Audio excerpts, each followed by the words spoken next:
Bismillahirrahmanirrahim. Alhamdulillahi rabbil alamin. Wassalatu wassalamu ala rasulillah wa ala alihi thahirina ajma'in. Amma ba'du ayuhan nas, ittaqullaha mastata'tum wasma'u wa ati'u la'allakum turhamun.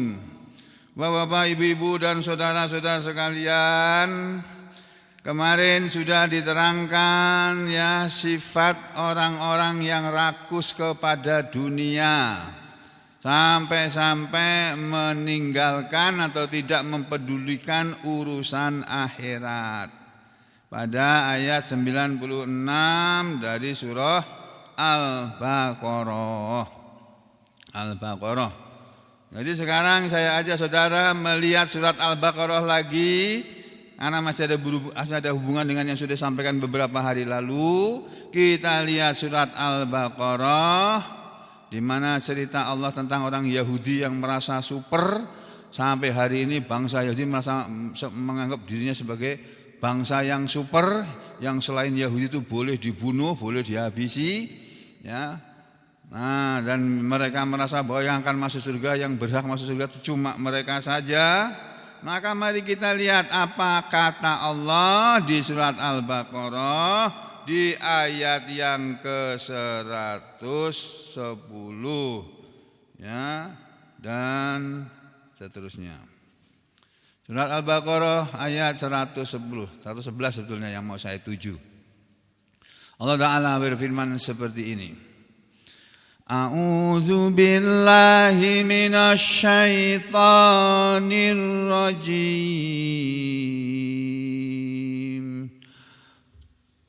Wa qalu lan yadkhulal jannata illa man kana hudan aw nasara tilka amaniyuhum qul hatu burhanakum in kuntum shadiqin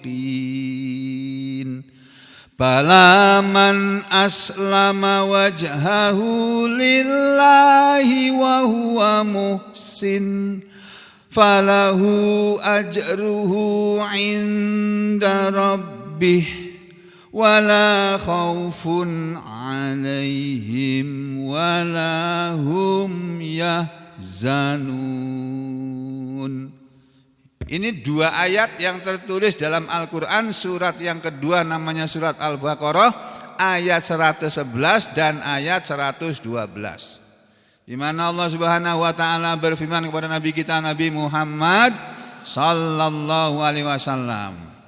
Ya, ini ayat 111 dan 112, langsung kita melihat dengan tafsirnya atau penjelasannya yang ringkas saja.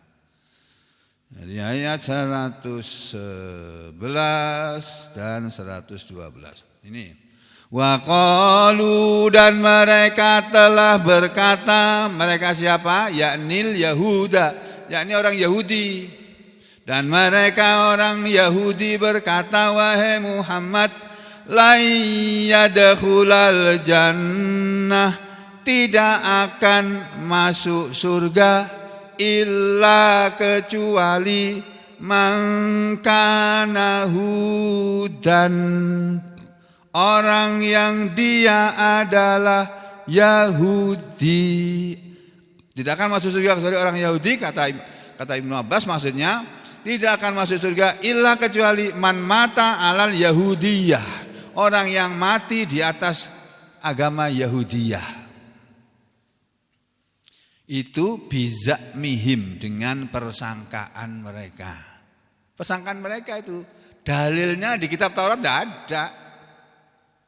Ya, au nasoro atau nasoro, tidak akan masuk surga kecuali orang Yahudi.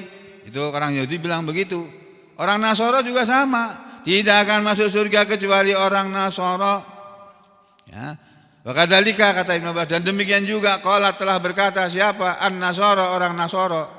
berkata, tidak akan masuk surga kecuali orang Nasoro. Itu. Lalu Allah bilang apa? Tilka amaniyuhum, itulah angan-angan mereka. Itu omongan yang merupakan angan-angan mereka Muhammad. Bahwa yang akan masuk surga hanya orang Yahudi dan orang Nasoro. Itu angan-angan aja itu, bukan kenyataan. Sudah bisa membedakan yang namanya angan-angan dengan kenyataan, bisa ya? Bisa ya? Kita lihat gambar bagi orang yang suka es krim. Lihat gambar es krim di siang hari panas lagi puasa. Waduh, enaknya ini es krim ini ya, panas-panas begini minum enaknya. Bagi yang suka es krim. Dulu saya juga suka es krim, tapi sekarang nggak suka lagi. Ya, tapi itu gambar. Ya nggak ada artinya itu. Hanya gambar kok, angan-angan. Gambar tuh nggak enak, yang enak tuh yang nyata, yang asli. Es krim asli itu baru enak. Nah demikian juga omongan mereka orang Yahudi dan orang Nasoro bahwa tidak akan masuk surga kecuali Yahudi dan Nasoro. Itu angan-angan mereka saja Muhammad. Yang kata Ibnu Abbas, tamannihim, tamanninya mereka, tamanni sama dengan amaniyah tadi. Angan-angan mereka saja. Yaitu tamannau 'alallah, mereka berangan-angan kepada Allah, ya, ma laisa fi kitabihim, dengan sesuatu angan-angan apa yang laisa tidak ada fi kitabihim dalam kitab mereka. Enggak ada. Dalam kitab mereka baik kitab Taurat atau yang lainnya lah. Ya. Kan di sini enggak ada orang Yahudi, aku berani ngomong jelas-jelas gitu. Kalau Nasara sudah enggak usah dijelasin lah. Sampean sudah tahu yang penting kan? Ya, ini suaranya didengar orang banyak. Jadi tidak akan masuk surga kecuali mereka. Itu angan-angan mereka saja. Ya, kul katakanlah ya Muhammad, wahai Muhammad, likilal fariqo ini, kepada kedua golongan itu tadi, golongan Yahudi dan golongan Nasoro. Katakan kepada mereka orang-orang Yahudi dan orang Nasoro itu Muhammad, yang mengatakan bahwa hanya mereka yang bisa masuk surga. Bilang sama mereka kedua kelompok itu Muhammad, bilang bagaimana? Hatu burhanakum, ya. Kul hatu burhanakum, hatu datangkanlah, burhanakum alasan kalian. Burhan itu apa ya? Ya penjelasan, ya keterangan, ya bukti, atau kalau di kamus di sini diartikan apa? Bukti, burhan. Datangkanlah buktinya dalam kitab suci kalian bahwa yang masuk surga hanya kalian saja. Ya, hatu burhanakum, datangkanlah bukti kalian, yakni maksudnya datangkanlah hujjatakum, hujah kalian, min kitabikum, dari kitab kalian. Mana kitab suci kalian, mana? Mana kitab sucinya yang isinya seperti yang kalian omongkan itu? In kuntum shodikin, jika adalah kalian orang-orang yang benar. Orang-orang yang benar fi maqalatakum, dalam makalah kalian, dalam omongan kalian. Itu omongan mereka aja Muhammad. Nah terus yang benar siapa yang akan masuk surga? Di ayat 60 surah Al-Baqarah sudah diterangkan, sudah lewat ayatnya, kemarin enggak dibaca. Nah di sini dijelaskan lagi oleh Allah di ayat 112. Bala bahkan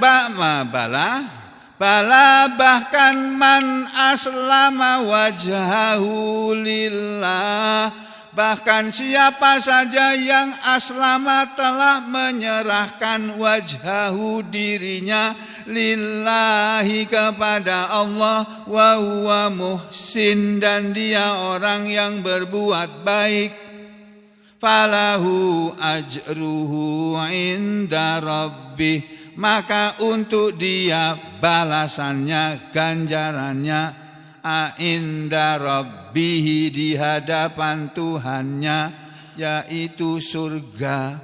Wala khaufun alaihim, dan tidak ada rasa takut atas diri mereka. Walahum yahzanun, dan tidaklah mereka akan bersedih.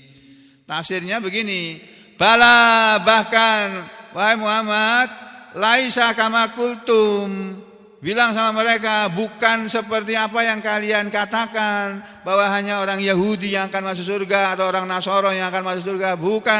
Bukan seperti itu yang benar. Walakin, akan tetapi, yang akan masuk surga adalah man, barang siapa atau siapa saja, mau laki-laki atau perempuan, mau kaya atau miskin, mau pejabat tinggi yang doyan korupsi itu atau rakyat jelata.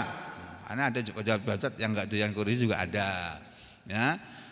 Siapa saja, mau dia laki perempuan, pejabat atau rakyat, kaya atau miskin, gendut apa kurus, ganteng apa enggak ganteng, cantik apa enggak cantik, kulit putih apa kulit hitam, atau kulit sawo matang, atau siapa sajalah pokoknya. Barang siapa atau siapa saja yang aslama wajhahu, dia telah menyerahkan dirinya, menyerahkan wajahnya, maksudnya menyerahkan dirinya, lillah, kepada Allah. Yang dimaksud dengan menyerahkan dirinya atau menyerahkan wajahnya kepada Allah adalah man akhlaso dinahu wa amalahu lillah, orang yang mengikhlaskan amalan agamanya dan amalan dia kepada Allah. Jadi hanya orang yang ikhlas yang bisa masuk surga. Orang yang menyerahkan diri kepada Allah itu ada orang ikhlas maksudnya. Nah, kita udah ikhlas apa belum? Jangan jawab sekarang. Tanya kepada diri sendiri kalau lagi sendirian. Tuh. Bahkan siapa yang mengikhlaskan wajahnya, dirinya, agamanya dan amalannya kepada Allah, wa huwa muhsin, dan dia orang yang baik. Orang yang baik kata Ibnu Abbas maksudnya adalah fil qauli wal fi'li, orang yang baik dalam perkataan dan perbuatan. Perkataannya baik, kalau dia ngomong mesti ngomong yang baik-baik. Dia enggak mau ngomongin orang yang tidak perlu diomongkan. Nah, kenapa Ustadz ngomongin orang? Dalam rangka memberi keterangan, menjelaskan. Enggak apa-apa kalau dalam rangka berdakwah, menjelaskan kelakuan orang yang tidak baik, itu boleh, itu berkecualian. Ya, kalau nggak dijelaskan bahwa perbuatan ini nggak baik, nanti orang nggak tahu bahwa itu nggak baik, dijelaskan. Tapi kalau nggak ada perlunya, jangan membicarakan aib orang lain, keburukan orang lain, jangan. Jadi orang yang berbuat baik menurut Ibnu Abbas adalah orang yang berbuat baik dalam perkataan, wal fi'li, dan dalam perbuatannya. Perbuatannya baik, nggak buang sampah sembarangan, malah membersihkan, ikut membantu membersihkan. Ya.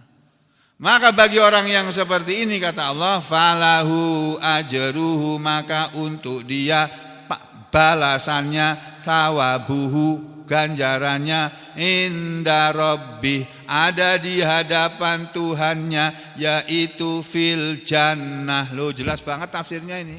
Dan enggak usah buka tafsir apa aja. Tafsir itu ada banyak sekali dalam kitab, dalam laptop ini ada 101 kitab tafsir sudah pernah saya hitung. Hampir sama aja isinya. Kalau saya pernah membuktikan satu ayat saya buka 1/100, podo wae. Kurang lebih aja, satu lebih lengkap, satu lebih kurang. Tapi intinya bahwa orang yang ikhlas dalam beramal dan dia selalu berbuat baik dalam perkataan dan perbuatan, orang yang seperti itu yang akan mendapatkan balasan dari Allah berupa surganya Allah di surga sana nanti. Kemudian wala khaufun alaihim, dan tidak ada rasa takut terhadap mereka. Mereka di akhirat tidak ada rasa takut. Di mana di akhirat nanti, Bapak, Ibu, saudara-saudara sekalian, ketika kita nanti sudah mau kita menuju ke akhirat, kita dibangkitkan, dibangunkan oleh Allah dari alam kubur dalam keadaan seperti saat kita mati. Jadi akan dibangkitkan dalam kubur, dari dalam kubur, keadaan kita seperti saat kita mati. Kalau kita matinya naudzubillah min syarri dzalik, matinya sedang berzina, nanti bangunnya itu ya dalam keadaan seperti orang habis berzina kayak gitu. Naudzubillah min syarri dzalik. Kalau kita mati dalam keadaan sholat, kita akan mati nanti kelihatan seperti orang bubar dari sholat. Kalau orang mati dalam keadaan haji atau umroh, nanti dia bangkit dalam kubur seperti orang yang sedang menunaikan ibadah haji, pakai pakaian ihram. Itu waktu dibangkitkan dari kubur. Terus mereka akan digiring menuju padang mahsyar.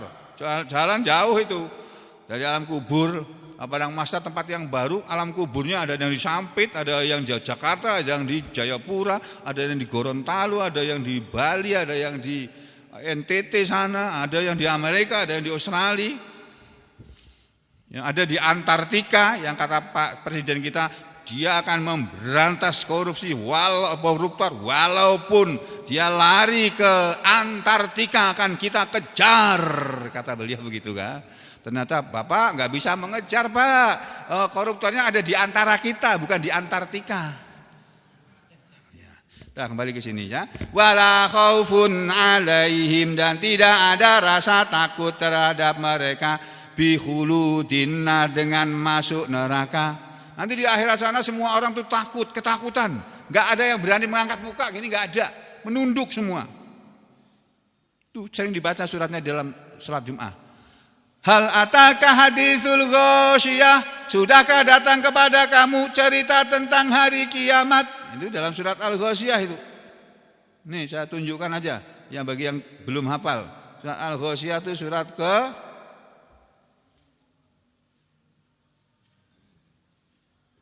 88. Nah.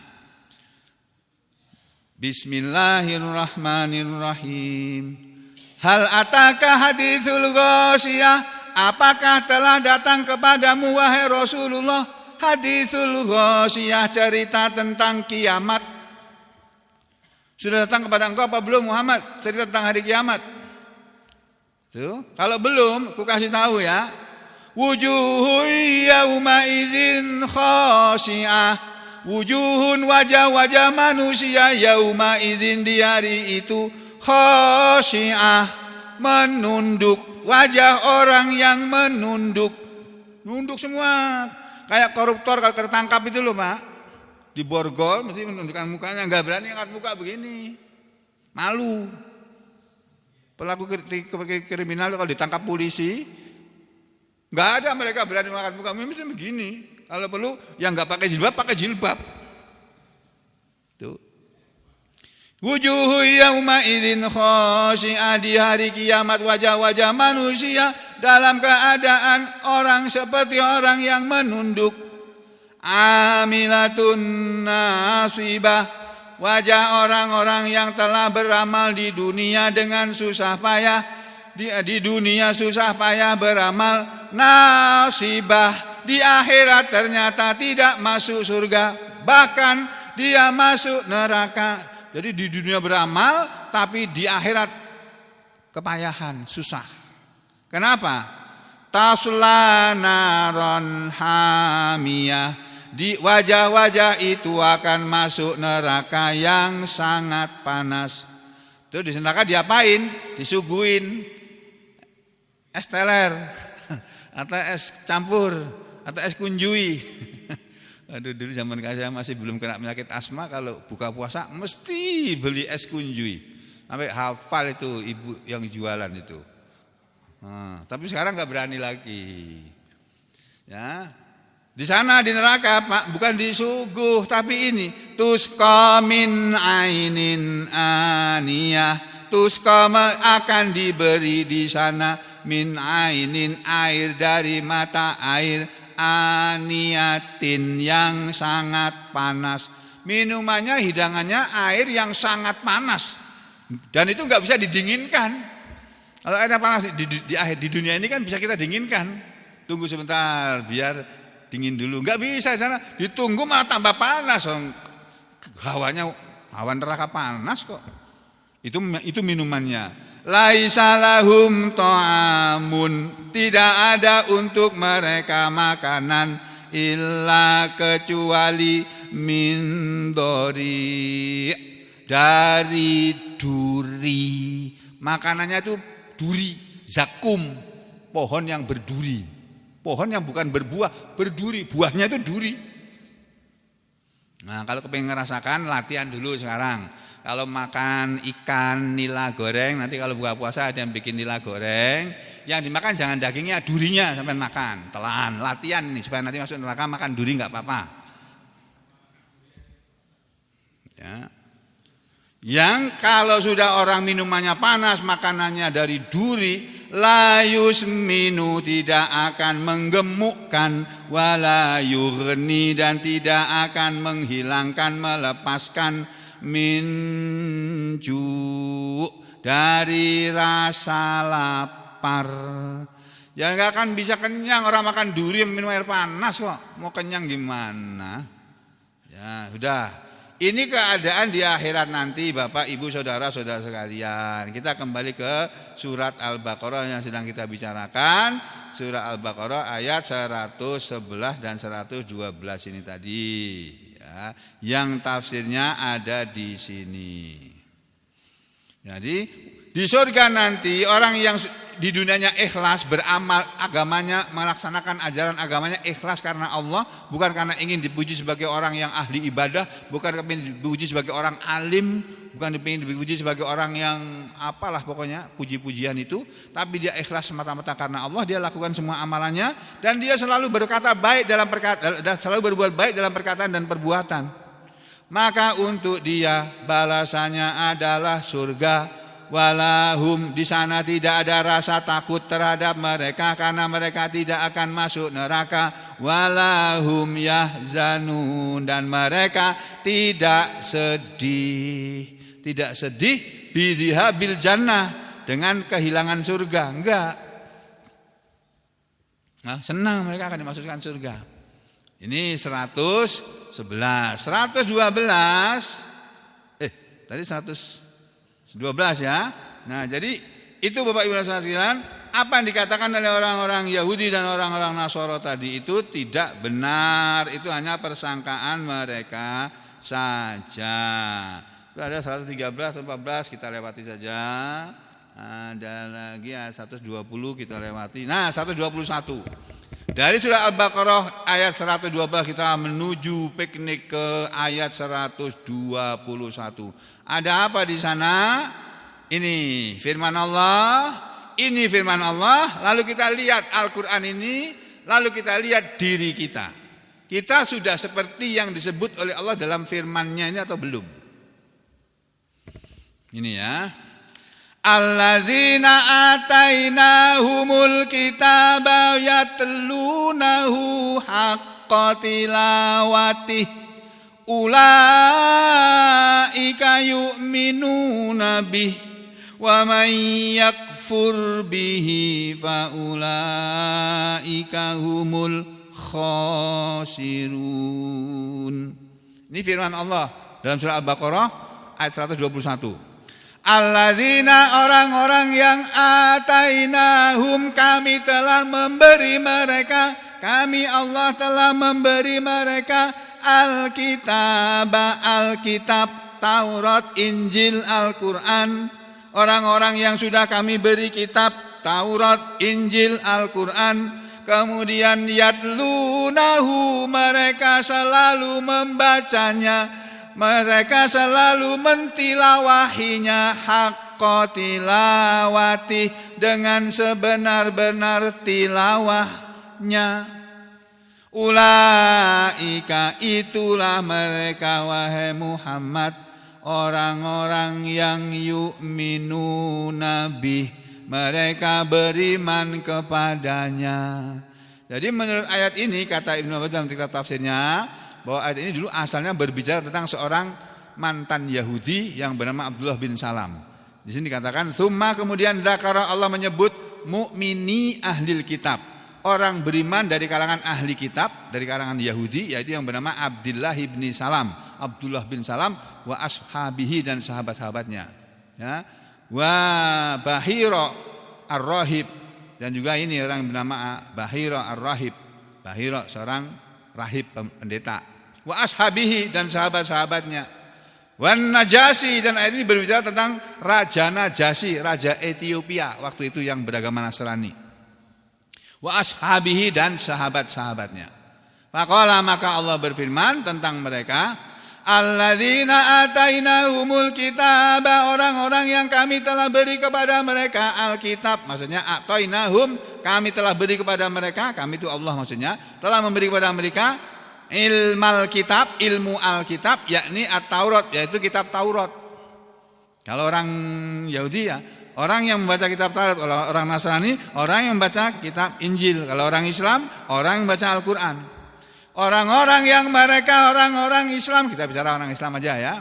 Orang-orang yang mereka kami telah beri kepada mereka Al-Quran, yatlunahu, mereka mau selalu membacanya, mentilawahinya, haqqa tilawati, dengan sebenar-benar tilawahnya. Membaca Al-Quran, membaca atau tilawah Al-Quran dengan sebenar-benar tilawah itu maksudnya membaca Al-Quran dengan bacaan yang baik dan benar, mengikuti ilmu tajwid, kemudian mengerti maknanya, lalu mengamalkan isinya. Itu yang namanya tilawah Al-Quran ya.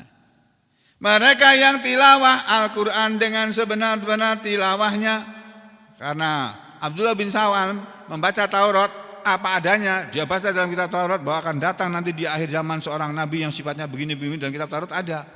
Yang akhirnya Abdullah bin Salam, loh orang ini kok Muhammad ini seperti yang disebut dalam kitab Taurat ya. Ciri-cirinya kok seperti orang ini. Lalu dia tanya kepada Nabi, terus akhirnya dia masuk Islam. Jadi orang yang membaca kitab Allah dengan sebenar-benar bacaan, dengan sebenar-benar tilawah, itu yusifunahu, mereka akan mensifati Nabi Muhammad haqqa sifatihi, dengan sebenar-benar sifatnya. Wala yuharrifunahu, dan mereka tidak berani memalingkan ayat Allah. Ya ini mereka tidak akan memalingkan dari pengertian yang sesungguhnya. Bahkan yubayyinuna halalahu, orang yang tilawah Al-Quran dengan sebenar-benar tilawah adalah orang yang yubayyinuna halalahu, orang yang mau menjelaskan halal-halalnya Al-Quran, wa haramahu, dan haram-haramnya Al-Quran, wa amrohu, dan perintahnya, wa nahyahu, dan larangannya, liman sa'alahum, kepada siapa saja yang bertanya kepada mereka, wa ya'maluna, dan mereka beramal, bihukmihi, dengan hukumnya, wa yu'minuna, dan mereka beriman juga, bi mutasyabih, dengan ayat-ayat mutasabihatnya.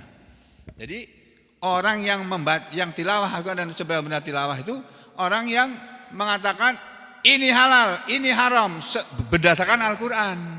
Kalau Al-Quran bilang ini haram, dia akan bilang haram. Kalau ini Al-Quran bilang itu halal, dia akan bilang ini halal.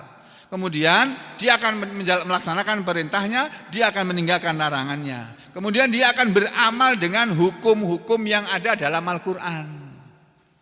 Dalam Al-Quran ada firman Allah yang berbunyi, i'dilu huwa aqrabu littaqwa, berbuat adillah kalian, karena keadilan itu lebih mendekatkan kepada takwa. Ya, keadilan itu mendekati ketakwaan. Kita disuruh oleh Allah adil kepada rakyat, kepada orang yang berada dalam kekuasaan kita. Tapi yang kita praktekkan gak adil, gak ada keadilan. Di negeri ini belum tegak keadilan, Pak. Banyak pengadilan, tapi banyak pengadilan yang tidak melaksanakan hukum sebagaimana seharusnya. Karena di atas para hakim-hakim pengadilan negeri masih ada pengadilan tinggi. Di atas pengadilan tinggi masih ada hakim agung. Nah, di atas hakim agung masih ada presiden. Nah, jadinya bagaimana? Ya kita jangan termasuk yang seperti itu gitu aja. Kalau kita jadi hakim yang adil, memutuskan perkara sesuai dengan aturannya. Jangan mau disogok untuk merubah vonis, jangan. Nah, sudah kembali ke sini ya. Ini bagi saudara-saudara yang jadi hakim. Di sini kan nggak ada yang jadi hakim, nggak ada. Ini orang-orang kebanyakan ini, banyak yang nggak punya pekerjaan tetap, banyak penghasilannya pas-pasan. Masih mendingan pas-pasan. Masih baik pas-pasan, Pak. Pas mau makan ada makanan, pas mau minum ada minuman, pas mau menyekolahkan anak ada uang untuk menyekolahkan anak, pas kepingin beli mobil ada uang untuk beli mobil. Itu pas-pasan namanya, Pak. Pas kepingin punya rumah ada uang untuk beli rumah. Enak pas-pasan daripada kekurangan. Ya sudah. Jadi orang-orang yang tilawah dengan semangat tilawah itu tadi seperti yang disebutkan oleh Ibnu Abbas ini, dan mereka percaya kepada ayat yang mutasabiyah. Ulaika, mereka itulah yu'minuna bih, orang-orang yang beriman kepadanya. Jadi orang yang beriman kepadanya maksudnya apa? Beriman bi Muhammadin, kepada Nabi Muhammad SAW, wal Qur'ani, dan kepada Al-Qur'an. Jadi orang yang beriman adalah orang yang seperti disebutkan oleh Allah itu, membaca atau tilawah Al-Qur'an dengan sebenar-benar tilawah. Jadi bacanya yang bagus. Jangan semaunya kita. Menurut aturan bacaan, ilmunya panjang itu Pak, ilmu tajwid itu, Masya Allah. Itu loh Ibu Haji Aminah tuh, rajin itu belajar itu ilmu tajwid itu, Masya Allah. Aku mengikuti kadang-kadang separuh, kadang bisa ikut, kadang enggak. Tapi ya sedikit banyaknya tahu aja. Tapi definisinya, aku kalau ditanya, ini namanya mat apa? Aku enggak hafal. Kadang-kadang enggak hafal. Tapi ini bahasanya begini, itu tahunya gitu. Ibarat orang saya itu punya mobil, saya itu bisa mengendarai mobil lihai, ngebut cucut bisa, ya. Tapi ditanya kalau rusak gimana nih kalau rusak nih? Waduh, aku nggak tahu ini kalau begini gimana, nggak tahu. Aku bisanya nyupir, mau jadi montir nggak bisa, nggak ada ahlinya sendiri. Jadi begitu ya Bapak Ibu sekalian. Orang yang beriman kepada Al-Quran adalah orang yang mau tilawah Al-Quran dengan sebenar-benar tilawah. Nah, kita udah benar-benar beriman kepada Al-Quran apa belum? Jangan dijawab di sini, jawab sendiri nanti di tengah malam. Ya. Wa may yakfur bihi, dan barang siapa yang mengingkari kepadanya, kafir kepadanya kepada siapa? Bi Muhammadin wal Qur'ani, kafir kepada Nabi Muhammad SAW dan Al-Quran. Fa ulaika humul khasirun, maka itulah mereka orang-orang yang rugi. Ruginya bagaimana? Orang-orang yang rugi maksudnya al-maghbununa, orang-orang yang dikalahkan atau terlalaikan, bidhihabid dunya wal akhirah, dengan kehilangan dunia dan akhirat. Orang-orang yang rugi itu orang yang kehilangan dunia dan akhiratnya. Itu hak khusranul mubin, kerugian yang nyata itu seperti itu. Jadi kata Nabi, manusia itu ada 4. 1, manusia yang bahagia di dunia, bahagia di akhirat. Kalau bisa kita masuk yang ini kalau bisa. Ya, di dunia bahagia apa? Serba kecukupan apa aja ada. Kita mau apa aja bisa. Karena Allah memberi kenikmatan harta. Ya, terus ada yang kedua, bahagia di dunia, celaka di akhirat. Di dunianya soge, hartanya triliunan, tapi sampai di akhirat masuk neraka. Itu hartanya yang banyak itu tidak bisa menebus dia dari hukuman di penjara neraka, nggak bisa. Tuh, nanti ada ayatnya di surat Ali Imran. Ya. Kemudian yang ketiga, manusia tadi bahagia di dunia, bahagia di akhirat. Ada yang bahagia di dunia, celaka di akhirat. Yang ketiga, ya, celaka di dunia, bahagia di akhirat. Di dunianya celaka maksudnya rugi di dunia, beruntung di akhirat. Di dunianya rugi apa? Kalau pilkada selalu kalah terus lah, pilpres kalah terus, kepengen nyalon jadi anggota dewan kalah terus. Masya Allah. Nah, sudah kembali ke sini ya. Jadi mereka itulah orang-orang yang rugi, kehilangan dunia dan akhirat. Jadi ada manusia yang bahagia dunia, celaka di akhirat, atau sengsara di akhirat, atau rugi di akhirat. Ada yang beruntung, bahagia di dunia, bahagia di akhirat juga. Yang kedua, bahagia di dunia, sengsara atau rugi di akhirat. Ada yang celaka atau rugi di dunia karena selalu kalah tadi, kemudian bahagia di akhirat, ternyata dia masuk surga. Kenapa dia menyalon gajah jadi? Ternyata Allah memasukkan dia ke surga. Dia baru tahu nanti setelah sampai di surga, oh gini ya caranya Allah tuh ya. Kenapa aku dulu kalah terus? Rupanya Allah membalas aku dengan surga ini. Baru dia tahu. Kalau begitu tahu begitu dulu uangku nggak aku pakai untuk judi pilkada itu, nggak aku pakai. Ya. Terus ada yang sengsara dunia, celaka dunia, sengsara celaka pula di akhirat. Nah ini jangan sampai kita termasuk yang keempat ini. Udah hidupnya di dunia susah, miskin, gak punya apa-apa, makan tergantung orang lain. Ya. Di akhirat masuk neraka. Jangan. Saudara boleh miskin di dunia, tapi jangan di akhirat. Ya. Saudara miskin di dunia, berusaha cari di akhirat. Karena nanti di akhirat surga itu akan dipenuhi oleh orang-orang miskin. Kebanyakan penghuni surga itu saudara adalah orang-orang miskin, bukan orang-orang kaya. Orang-orang kaya kebanyakannya masuk neraka. Naudzubillahi min syarri dzalik. Ya. Kenapa? Jangan kemana-mana, kita sambung lagi besok pagi insyaallah. Aku qouli hadza astaghfirullah li wa lakum. Allahumma taqabbal minna innaka antas samiul alim wa tub alaina innaka antat tawwabur rahim. Ya Allah, ampunilah dosa dan kesalahan kami. Berilah kami kesehatan dan kekuatan ya Allah. Berilah petunjuk kepada kami dan keluarga kami ya Allah, petunjuk jalan yang benar yang Engkau ridhoi. Berilah kami semua beserta keluarga kami kesehatan dan kekuatan, dan sembuhkanlah penyakit-penyakit yang kami derita ya Allah. Berilah kami semuanya beserta anak-anak kami, keluarga kami kemudahan dalam urusan rezeki kami, dalam urusan jodoh, dalam urusan sekolah, dalam urusan kuliah, dalam urusan rumah tangga ya Allah. Berilah dan lindungilah kami semua dari kejahatan makhluk Engkau dimanapun mereka, dimanapun kami berada ya Allah. Berilah kami semua istiqomah dan husnul khotimah. Rabbana atina fid dunya hasanah wa fil akhirati hasanah wa qina adzabannar wa sallallahu ala Muhammad wa ala ali Muhammad walhamdulillahi rabbil alamin.